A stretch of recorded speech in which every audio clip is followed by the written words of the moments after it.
আসসালামু আলাইকুম গাইস, কেমন আছেন আপনারা সবাই? আপনাদের জন্য আমি আজকে পাঁচমিশালি মাছের রেসিপি নিয়ে আসছি। দেখুন, আমি 3-4 রকমের মাছ দিয়ে আজকে আলু দিয়ে একটা মাছ রান্নার রেসিপি দেখাবো।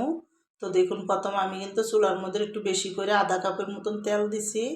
আর আমি 1 কাপ বইরা পেঁয়াজ দিছি, একটু বেশি দিছি। পেঁয়াজটা যখন হালকা একটু মজে আইছে তখন এখানে আমি দেখুন আদা রসুন বাটা দিলাম 2 চামচ, আর স্বাদ মতন 1 চামচ লবণ দিলাম, আর ধনিয়ার গুঁড়া দিলাম 1.5 চামচ, আর এখানে আমি হলুদের গুঁড়া দিলাম 1 চামচ, আর লাল মরিচের গুঁড়াটা দিলাম আমি এখানে বইরা বইরা 1 চামচ।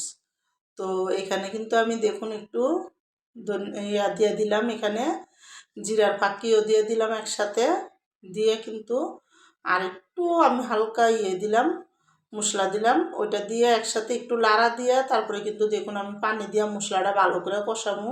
তো আমি পাঁচমিশালি মাছটা মাইকা বসাই না, একটু মশলাটা কষায় বয় আমার কাছে ভালো লাগে এই জন্য। তো দেখুন এখন আমি মশলাটা ভালো মতন কষাবো, আর যখন মশলাটা ভালো করে মশলার একটা কাঁচা গন্ধ যাইব গা, তখন এখানে আমি আলু চিকন চিকন একটু মোটা মোটা করেই 3-4টা আলু কাটটা নিছি। তো আলুটা বেশ সুন্দর করে কিন্তু এখন মশলার সাথে ভালো মতন একটু কষামো, আর মশলাটার সাথে দেখুন ভালো করে আলুটা মিলাইতেছি।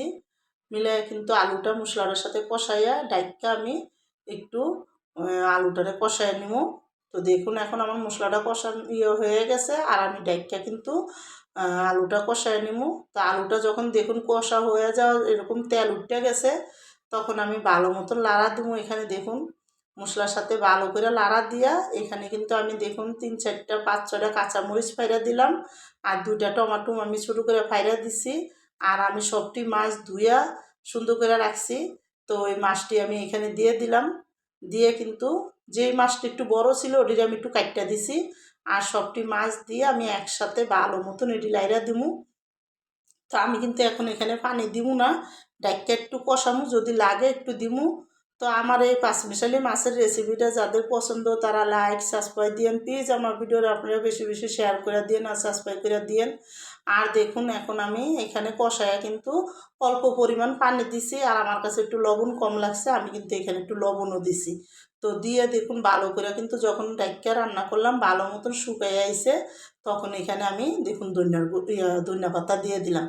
তো ধনিয়া পাতাটা দিয়ে কিন্তু এখন আমার তরকারিটা রান্না হয়ে যাব।